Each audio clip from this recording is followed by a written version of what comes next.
I take photos for rock and roll bands. So I really made a very little bit of profit all my life. And if it wasn't for being here in Westbeth, where A, the rent is very low, and B, the management was sympathetic to the artist's lifestyle, and sometimes you get 2 or 3 months behind in the rent without being threatened by, with immediate eviction.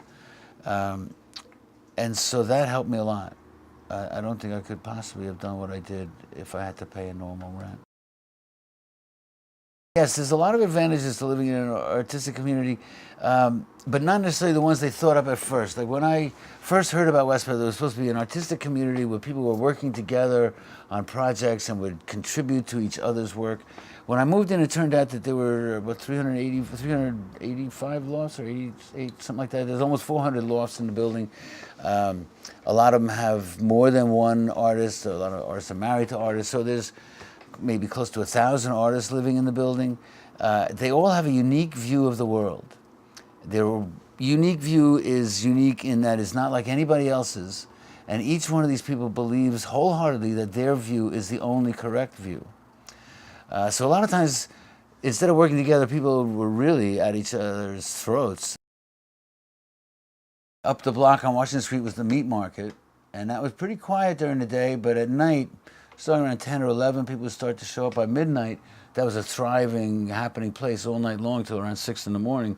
There'd be giant trucks coming in full of meat, and all the butchers out there chopping up the meat, and the meat packing trucks coming to pick it up earlier in the morning. And that was kind of a strange scene. On the one hand, having all these butchers, and on the other hand, having all these gay people sneaking around in between that scene. So it was actually pretty lively at night. And so the neighborhood was, in the one hand, it was kind of deserted. On the other hand, it was really populated by this whole underground secret gay scene going on. Eventually got to be pretty well known. And there was times by the late 70s, actually, where there was tens of thousands of people down here on some weekends, especially Gay Day weekend in June.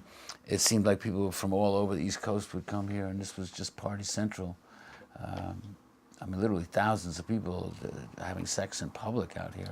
But nobody else in the city knew about it because we were so far away from the city that it really seemed like we were in another place.